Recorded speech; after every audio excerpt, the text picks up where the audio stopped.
नमः संस्कृताय मित्रों। वस्त्र देकर आप तो ये सोच रहे होंगे कि लगता है कि एक ही दिन सर सारी वीडियो रिकॉर्ड कर दें। एकदम सही समझ रहे हैं आप लोग, बहुत टैलेंटेड लड़के हैं इसीलिए समझ रहे हैं। बात यह है कि हम 2-3 दिनों के लिए कहीं जा रहे हैं, इसीलिए सोचे हैं कि मेरी अनुपस्थिति में भी मेरा जो थोड़ा बहुत ज्ञान है आप तक पहुंचता रहे। इसीलिए मैं एक पाठ प्रारब्ध किया, चूँकि बैच में संधि प्रारब्ध किया हूं, तो संधि का जो भूमिका जो बच्चे नहीं पढ़ पाए हैं उनके कल्याण के लिए कुछ चीज़ें मैं संधि का डाल रहा हूं। कृपया इसे आप ध्यान से सुनिएगा। संधि जो है वह हिंदी और संस्कृत दोनों में है। मैं तो यही समझता हूं कि हिंदी और संस्कृत दोनों की संधि कॉमन है। जो थोड़ा बहुत अंतर होगा मैं पढ़ाते समय आपको स्पष्ट कर दूंगा। वैसे हिंदी का विद्वान और संस्कृत का विद्वान दोनों के लिए ये समान उपयोगी है। मैं अपने सरल शब्दों में इसे बताता हूँ। क्वेश्चन आएगा कि संधि शब्द का क्या अर्थ होता है, तो आप कहेंगे कि संधि शब्द का अर्थ जोड़ होता है।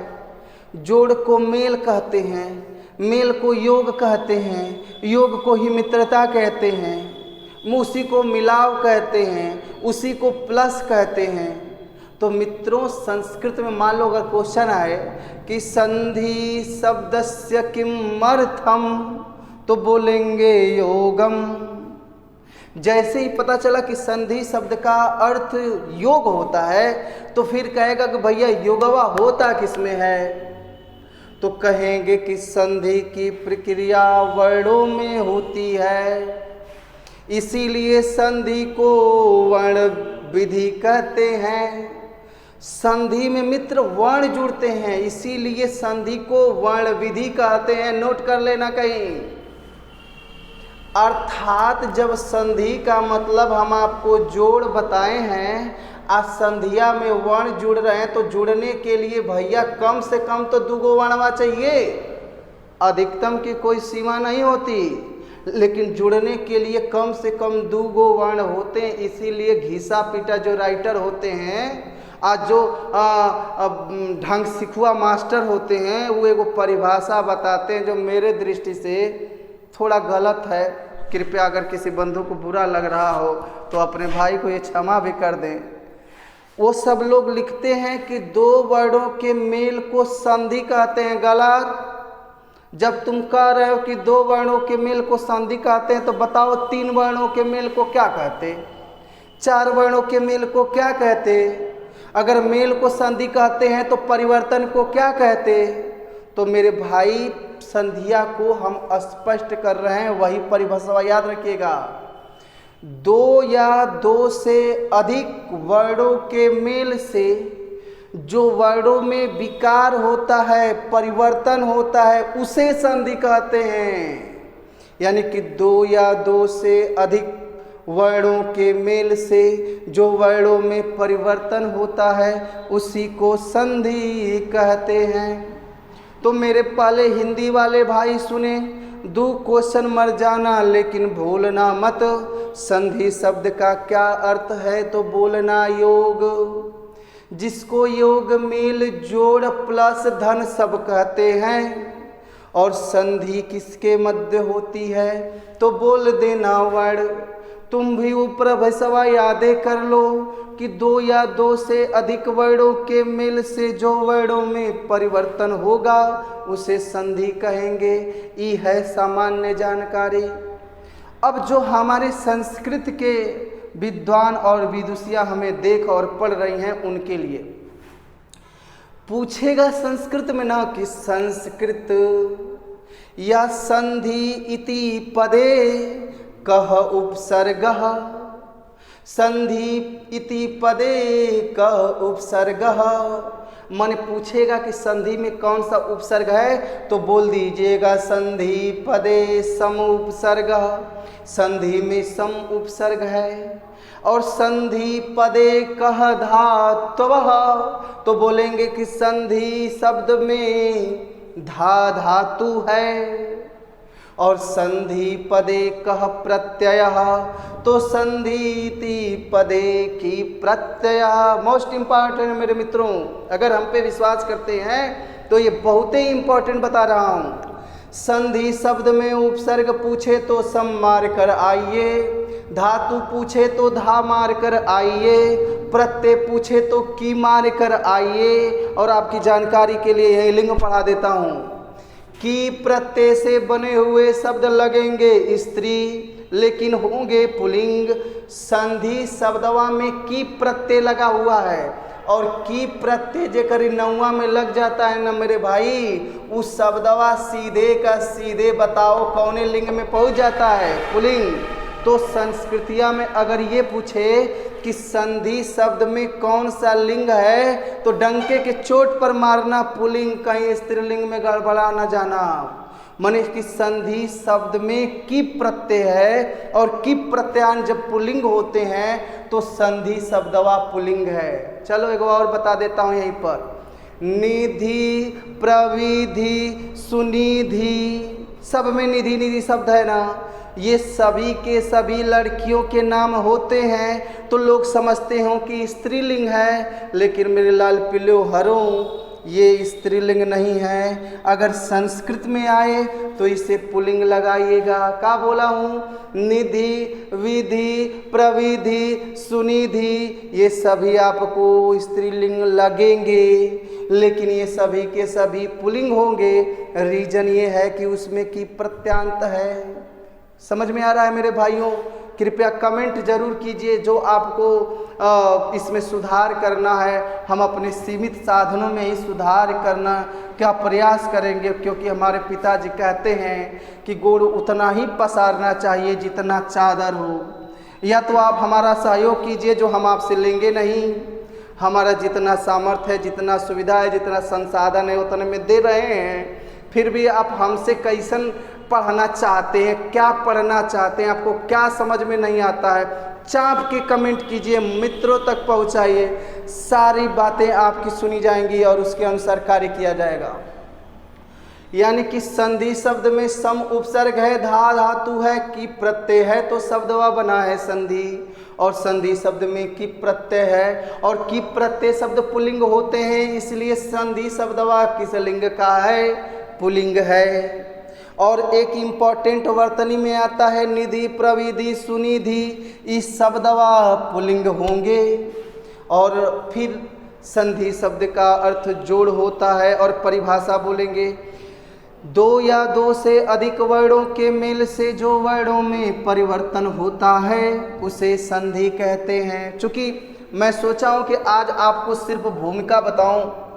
बाबू जानते हो संधि 4 जगह पर होती है। संस्कृत वाले मेरे भाइयों कृपया ध्यान से देखिएगा, बड़ा इंपॉर्टेंट है ये। बच्चे जल्दी ध्यान नहीं देते, अध्यापक जल्दी पढ़ाते नहीं, कृपया देखिएगा। संधि 4 जगह होती है। पहली बात तो ये पूछे कि संधि कितने स्थान पर होती है तो बोल दीजिएगा 4 होती है। समझाने के लिए बता दे रहा हूँ कहाँ कहाँ पर। एक संधि होती है मेरे भाई एक पद में, पहली बात। दूसरी संधिया होती है धातु औरी उपसर्ग में। तीसरी संधिया होती है मेरे भाई समास में। और चौथी संधिया होती है वाक्य में। आप लोग आम खाओ आम गुठली मत गिनो, जहाँ से प्रश्न आएंगे वो बता रहे हैं, पहले वो देखो। अगर पूछे कि संधि कितने स्थानों पर होती है तो बोल देना 4। अगर पूछे कि एक पद में संधि होती है तो बोलना हाँ। अब पूछेगा कि नित्य होगा कि अनित्य तो सीधे सीधे कह देना ना कि एक पद में जो संधिया होती है मेरे भाई वह नित्य होती है। अनित्य का मतलब होता है ना मेरे भाई, क्या होती है? अनिवार्य। क्या होती है मेरे भाई? अनिवार्य। एक पदे संहिता एक पदे नित्या। एगो इसके लिए श्लोक बना है, मैं आपको सुनाने का प्रयास करता हूँ। संहिता एक पदे नित्या। संहिता एक मने संहिता धन एक, संहिता मने संधि, एक पदे मने एक पद में, नित्या मने नित्य। मने एक पद में संधि का कार्य नित्य होता है, मने अनिवार्य होता है। संहितैक पदे नित्या नित्या धातुपसर्गयो, मने धातु हो और उपसर्ग हो। हालांकि पहले उपसर्ग होता है और बदवा में धातु होता है और वहाँ संधि की कंडीशन बन रही हो, तो भगवान पाणिनि ने कहा है कि संधिया पक्का कर देना, और इसी को नित्य कहा गया है, और इसी को मेरे भाई क्या कहा गया है, अनिवार्य कहा गया है। संहितैक पदे नित्या नित्या धातुपसर्गयो, नित्या समासे नित्या समासे, नित्या समासे कौनो समासिक पद का समास विग्रह दिया हो, असंधि हो रही हो तो संधिया कर देनी चाहिए। तो पूछेगा कि समास में संधि नित्य होती है कि अनित्य, चुपचाप मारिएगा नित्य। अनित्य का मतलब क्या होता है मेरे भाई, अनिवार्य होता है। माने 4 जगह संधिया होती है और 3 जगह नित्य होती है। कहाँ कहाँ नित्य होती है, तो एक पद में, धातु उपसर्ग में और समास में। अब कहा तो के पढ़ाया हूँ, एक पद धातु और उपसर्ग और समास, समासिक पद हो संधि हो तो कर दो, धातु दिया हो माने उपसर्ग दिया हो और धातु दिया हो, समास हो संधि हो तो कर दो। शैलेश का उदाहरण देखो, एक पद का, जैसे हमारे पिताजी ये नहीं ना कह सकते कि हमारे लड़का का नाम शैल ईस है, कौन मतलब नहीं निकलेगा। शैल ईस नहीं नाम है।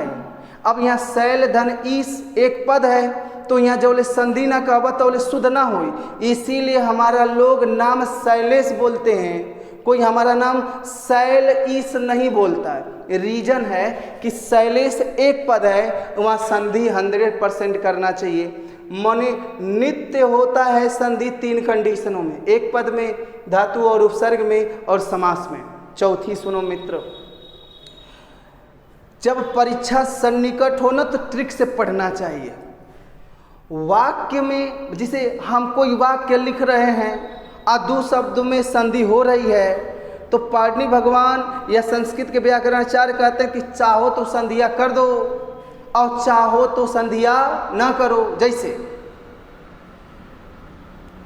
विद्यालय अभिलेख के अनुसार, जैसे लिखूं मैं, मेरा नाम शैलेश कुमार यादव है, जिसकी जन्म तिथि विद्यालय के अभिलेख के अनुसार या विद्यालय अभिलेख के अनुसार, एगो ये कह सकते हो, या कह सकते हो कि विद्यालय धन आलेख का, विद्यालय धन आलेख का कर दोगे तो विद्यालय आलेख हो गया।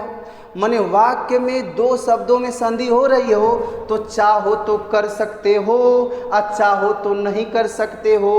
और जब ऐसन कंडीशन होती है तो उसे विकल्प कहते हैं, और इसी में ठक प्रत्यय लगा दोगे तो एगो शब्द बनता है, कौन चीज, वैकल्पिक। वाक्य का शुरुआत व से हुआ है, विकल्प या वैकल्प का शुरुआत व से हुआ है। माने वाक्य में संधि नित्य होती है या अनित्य होती है, तो क्या बोलेंगे, अनित्य होती है। और अनित्य का मतलब क्या बोलेंगे, वैकल्पिक होती है। देखो ये सब समझने वाली बात है मेरे भाई। वैसे तो समय रहता तो मैं आपको हंसा कर, खेला कर, दुलार कर पढ़ाता, लेकिन अभी इतना ही जानिए कि 4 जगह संधि होती है, 3 गो में संधियाँ नित्य या अनिवार्य होती है और वाक्य में संधियाँ अनित्य या वैकल्पिक होती है। चूँकि अब मुझे भी रात हो गई है, रात में आपके लिए सेवा दे रहे हैं। नमः संस्कृताय, धन्यवाद।